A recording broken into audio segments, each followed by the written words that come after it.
ارشاد فرما دیجئے، اے لوگو اگر تم اللہ سے محبت کرتے ہو، اللہ سے پیار کرتے ہو تو پھر میری اتباع کیجئے۔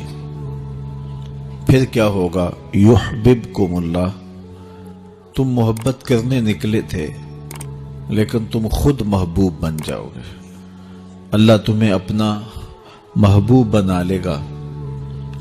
جب تم اس کی محبتوں کے مستحق بن جاؤ گے تو پھر تمہارے اوپر کرم نوازیوں کی بارشیں اتریں گی اور تمہیں خیر کی توفیقات سے نواز دیا جائے گا۔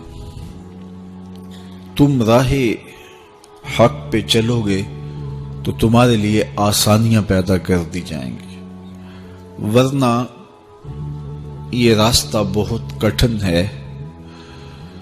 دنیا کی کسی چیز سے، کسی وجود سے، کسی ذات سے محبت کا ربط و رشتہ قائم ہو جائے تو اس کے امتحان بڑے کٹھن ہوتے ہیں اور منزل تک پہنچنے کے لیے رسوائیاں بھی گوارا کرنا پڑتی ہیں، کٹھن مقامات بھی گزرنے ہوتے ہیں، حالات کا جبر اور تلخیاں سہنا پڑتی ہیں، اور ہزار کاوشوں کے بعد ایک معمولی سی منزل نصیب ہوتی ہے۔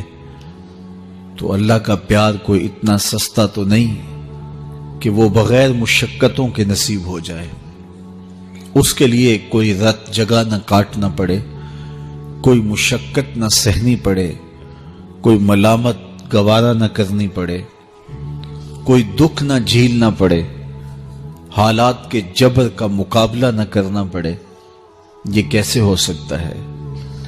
جب آپ ایک متعین مختصر منزل تک پہنچنے کے لیے ہزار جتن کرتے ہیں اور بہت کچھ کھو دینے کے بعد کسی کو پاتے ہیں، تو پھر اس ذات کو پانے کے لیے جو صرف کسی ایک فرد کا مقصود نہیں ہے، جو نبیوں کا بھی مقصود ہے، تو کیا اس تک پہنچنا پھر کوئی آسان کام ہوگا؟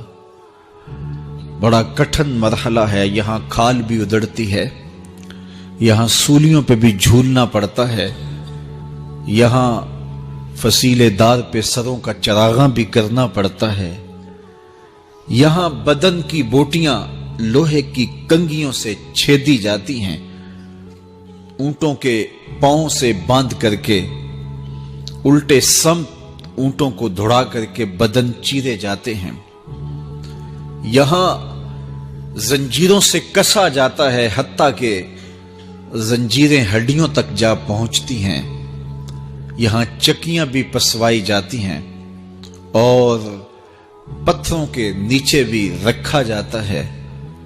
ظلم اور جبر کا کون سا طریقہ نہیں جو اللہ کے عاشقوں پر آزمایا نہ گیا؟ کون سا جبر نہیں جو اہل اللہ کو راہ حق میں سہنا نہ پڑا؟ سر پہ آرا رکھ کے پاؤں تک نبی چیر دیے گئے۔ حضرت زکریا کی کہانی پڑھ لیجئے۔ یہاں زندانوں کو انسانوں کے وجود نے روشن کیا اور زندگیوں کے طویل لمحے تنہائیوں کی قید میں گزارنے پڑے، اپنوں سے جدا ہونا پڑا، کنان کے تاریک کنووں کو آباد کرنا پڑا، مالک ابن زغر کی قید کی مشقتیں سہنی پڑی۔ وہ وقت بھی آیا کہ ایک اٹی مول پڑا اور وہ بھی خریدنے کے لیے آمادہ ہوئے۔ زمانہ دیکھتا ہے کہ اس راستے کے اندر کتنی مشکلات ہیں، کتنے دکھ ہیں اور کتنی اذیتیں ہیں۔ اس کا پانا، اس کا قرب کوئی معمولی تماشا نہیں ہے کہ چٹکی بجاتے ہوئے قرب الہی نصیب ہو جائے۔ یہ ایک بہت بڑی دولت ہے اور اس کو حاصل کرنے کے لیے لوگوں نے زندگیاں وار دی، راہوں کی مٹی بن گئے اور حالات کے تھپیڑے سہتے سہتے منزل تک پہنچنے سے قبل ہی وہ اپنی جاں آفرین کے سپرد کر گئے۔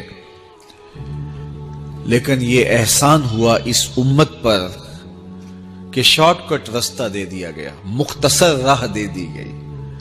کہا کہ تم بھی اس کی تلاش میں نکلے ہو جس کی تلاش میں نکلنے والے قافلوں نے جنگل کی خاک چھانی تھی، صحراؤں میں ریت کا رزق بنے تھے، تم بھی اس کی تلاش میں نکلے ہو۔ تم جلا دیے جاؤ گے، تم مٹا دیے جاؤ گے، لیکن آؤ تمہیں ایک شجر سایہ دار بتائیں، تمہیں ایک ٹھنڈی چھاؤں بتائیں جس کے سائے میں بیٹھ کے انتظار کرو گے تو منزل تمہیں خود نصیب ہوگی۔ اور وہ کیا ہے؟ قُلْ إِن كُنتُمْ تُحِبُّونَ اللَّهَ فَاتَّبِعُونِی، آؤ میرے محبوب کی چوکھٹ تک آؤ، جسے تم تلاش کرنے نکلے ہو وہ تمہیں خود آ کے ملے گا۔ اللہ اکبر۔ حضرت داتا گنج بخش علی حجویری نے کشف المحجوب میں تصوف کی کچھ اصطلاحات کا ذکر کیا ہے۔ ان میں سے ایک اصطلاح کا نام ہے جمع اور دوسری اصطلاح کا نام ہے فرق۔ جمع کیا ہے اور فرق کیا ہے؟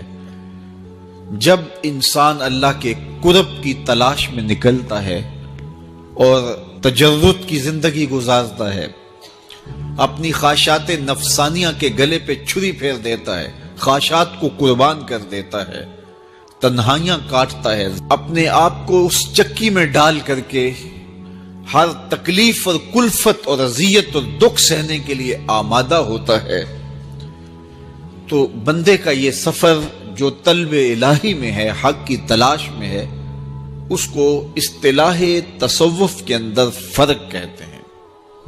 اور پھر جب بندے کی اس طلب پر، تگ و تاز پر، اس کی تڑپ اور بے تابی پر اللہ کو رحم آتا ہے تو وہ اپنے بندے کو اپنے قرب سے نوازتا ہے، تو اس کو شریعت کی اصطلاح میں، تصوف کی اصطلاح میں جمع کہتے ہیں۔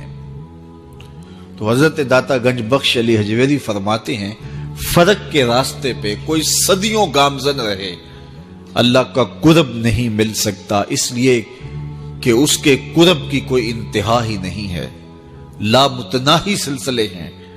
تو جہاں بھی جائے گا منزل آگے ہوگی، تو پھر قرب ملے گا کیسے؟ کہا کہ جب بندے کی تگ و تاز، جد و جہد، تڑپ اور محبت اور بے چینی، اضطراب اور بے تابیاں مالک دیکھتا ہے تو پھر اللہ تعالیٰ بندے کی طرف اپنی رحمتوں سے متوجہ ہوتا ہے۔ اور حدیث میں آتا ہے جب میرا بندہ میری طرف ایک قدم چلتا ہے میں اس کی طرف 70 قدم آتا ہوں، اور جب میرا بندہ میری طرف چل کے آتا ہے اتیتہ ہر والا، میری رحمتیں دوڑ کے اس کا استقبال کرتی ہیں، تو پھر وہ کرم نوازی فرماتا ہے۔ تو پھر اس قاعدے کو جمع کا قاعدہ کہتا ہے۔ تو قربت تب ملتی ہے جب جمع کا قاعدہ رو بعمل ہو، اور یہ قاعدہ رو بعمل کب ہوتا ہے؟ جب حضور کی اطاعت نصیب ہو۔ فاتبعونی کی شرط کے ساتھ جمع کا قاعدہ تب رو بعمل ہوتا ہے جب حضور کی اطاعت اور فرما برداری بندوں کو نصیب ہوتی ہے۔ تو ارشاد فرمایا اگر تم چاہتے ہو کہ اللہ تم سے محبت کرے تو پھر میری اتباع کرو۔ تم اس کی محبت کے لیے نکلے تھے اور تم نے خاک چھاننی تھی در در کی، اور تم نے رت جگہ کاٹنے تھے، لیکن جب تم اطاعت کے زمرے میں آؤ گے، محبوب کی راہوں پہ چلنے لگ جاؤ گے، تو پھر تم سوئے ہوئے ہوگے، قرب تمہاری تلاش